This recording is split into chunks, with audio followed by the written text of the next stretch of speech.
안녕하세요. 자, 제가 예고했던 대로 전년도 그 841강부터 849강에 포함됐던 중간에도 아마 간간히 제가 보여드렸던 것 같은데요.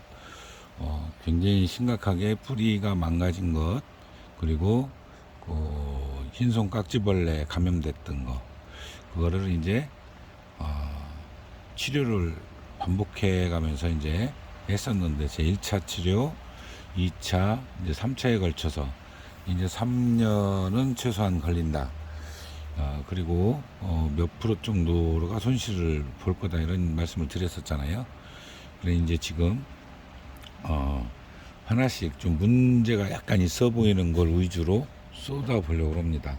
쏟아 봐서 얼마나 문제가 있는지, 또 그러면은 그걸 함께 이제 문제가 있는 부분을 어떻게 또 해야 될지. 자, 일단 난초를 먼저 지금 가지고 나와 봤는데요. 이거는 너무 소심인 것 같아요. 자, 이거를 한번 먼저 쏟아 보도록 하겠습니다. 자, 이제 쏟아 보니까요, 제가 어떤 식으로 심었나 이제 보면은 아실 겁니다. 자, 뿌리가 두 가닥이 있었습니다. 이렇게 요거하고 두 가닥이 있었고 완전히 죽어 있죠. 그리고 신화가 두 개가 나왔는데 새 뿌리가 하나, 둘, 세 개가 내렸어요. 세 개. 그리고 여기 하나 더 있고 네 개네요. 안쪽으로 들어가 다섯 개가 내렸습니다. 다섯 개가. 근데 색깔이 이상하죠. 예. 이 원래 뿌리에 감염이 된 것이 옮겨 붙은 겁니다. 그러나 이제 이거를 없애면 이 신화를 받지를 못하기 때문에 그대로 유지에 되어 있었고, 철사로 이제 쉽게 얘기하면 우리 그 알루미늄 철사, 연철사라고 그러죠. 그걸로 가짜 뿌리를 만들어 준 거예요. 그거는 움직이지 말라고 만들어 준 겁니다. 그럼 이 뒤에 벌브들이 지금 다 죽었을 겁니다. 워낙 심하게 당시에 감염이 심했었기 때문에 이거는 좀 만져볼게요. 분명히 다 죽었을 거거든요. 예, 물렁물렁합니다. 이렇게 다 죽었을 거예요. 뒤에는. 그러면 요거를 이제 떼내야 돼요. 떼내고 죽은 데까지 떼내면 어떻게 되냐면, 자, 요렇게 분리가 됩니다. 자, 여기 보면은 근이 살아있는 부분이 보이죠. 이만큼. 그러니까 요걸 가지고 여기 앞에 뿌리가 없는 상태 하나 있었고, 나머지는 이제 두 축을 받은 거죠. 여기 보면은 흰손깍지벌레 피해가 그대로 있는 게 보이죠. 이렇게. 그래서 이제 시간이 좀 걸린다는 건데, 자, 이거는 이제 제 역할을 다 했으니까 버리는 거고요. 죽고. 그 다음에 다시 또 소독을 해야 된다는 얘기예요. 여기에 구축이 있었으니까 그 뿌리도 여기 하나가 있었어요. 그러면은 두 개당 하나. 이 뒤에는 다 잘랐었고, 요 이파리만 뿌리가 두 개가 있었기 때문에 남겼었습니다. 잎이 그러니까 두 촉에 짧은 잎이었었고요. 그리고 여기는 잎을 잘라내기도 했어요. 왜 그러냐면 여러분 잘 아시죠? TR 그 비율을 맞추지 않으면 무너집니다. 그냥 통째로 무너지기 때문에 그걸 맞춰서 이렇게 한 거죠. 그러면 이 아이는 내년에 정상적으로 신화가 나오면 그때부터 안정적으로 살 수 있는 거예요. 그러니까 결과적으로는 3년이 걸릴 수밖에 없다. 제가 이제 그래서 요거를 쏟아본 겁니다. 이게 겉으로 보이는 걸로 제가 이제 다 기억은 못 하거든요. 대략 한 400분 정도 될 텐데 그걸 다 기억을 못 하니까 육안으로 보고 그런 게 보이면 그렇게 쏟아서 여러분께 이제 보여드리는 겁니다. 자, 올 신화 쪽에는 흰손 깍지벌레가 완전히 잡혔다는 걸 알 수 있습니다. 전혀 흔적이 안 보이죠.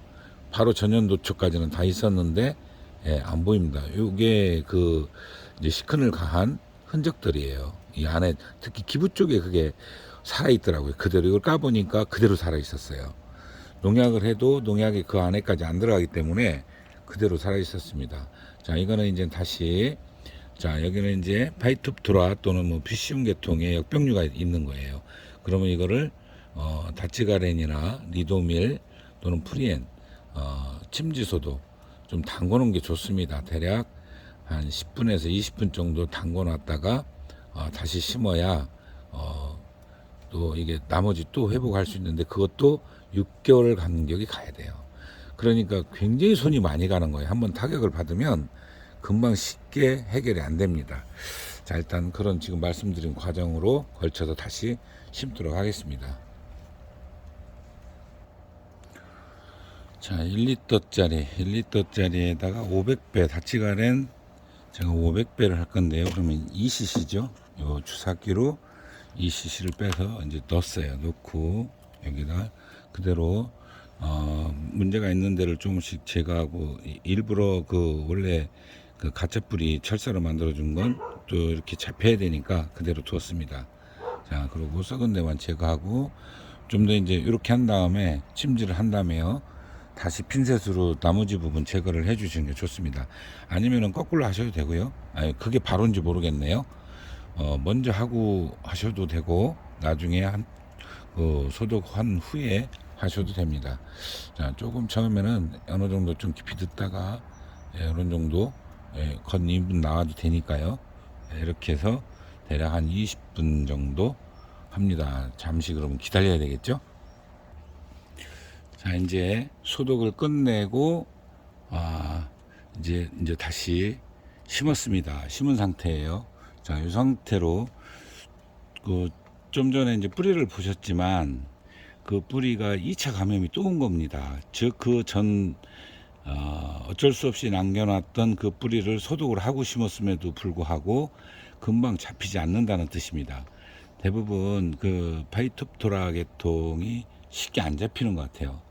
어떤 약을 써도 어떤 분들은 뭐 쓰니까 낫는다, 잘 듣더라 이렇게 표현도 하는데, 실제로는 제 경험상으로는 그렇게 쉽게 잡히지 않습니다. 그래서 또 여기서 다음 이제 신화가 또 이제 뿌리가 나오거든요. 이제 뿌리가 나오면 그때도 감염될 가능성이 있어요. 그러니까 제때 방제, 우리가 소위 이제 관행 방제라고 하잖아요. 그 월별 딱딱 주기로 돼 있으면 월 2회면 2회를 꾸준히 주면은 다음 신화 때 뿌리 내리는 쪽으로 감염이 안 될 가능성이 있습니다. 그리고 또 한 가지, 물을 굶기면 안 돼요. 물을 주기적으로 줬을 때와 주었다 안 줬다 이게 그 격차가 생기면 그게 반드시 그쪽으로 옮겨갑니다. 왜 그러냐면 뿌리 내에 근모, 아주 미세한 우리 육안으로 잘 보이지 않는 작은 뿌리, 그 난석을 붙들고 있는 그 뿌리가 일정하게 자라지 않습니다. 사실은 그거는 물을 이렇게 흡수하는데도 뱉는데도 역할을 하지만, 또 한 가지는 병충해를 어느 정도 이렇게 방어하는 역할도 하는 걸로 보여요. 그렇기 때문에 그런 것들이 지장을 받지 않게 하려면 물 주는 간격이라든가 방제하는 관행 방제 월 2회 정도 되니까요. 월 1.5 평균으로 보면 한 1.5가 될 겁니다. 그러면 그거는 반드시 해야 된다. 그 두 가지를 지켜주시면 뿌리는 아주 정상적으로 잘 내립니다. 자, 이렇게 해서 제가 이제 보여드렸던 작년, 그게 몇 월달인가는 잘 기억이 안 나는, 하여튼 841강부터 9강까지 같아요. 그러니까 그쯤에 제가 올렸었던 것들이 지금 변화 과정, 요거를 제가 3년에 걸쳐서 이제 보여드리기로 했으니까, 자, 요거는 내년에는 제 생각에는 따로 분갈이를 안 해도, 이제 대신에 겉 신화 나오는 상태를 봐야 되겠죠.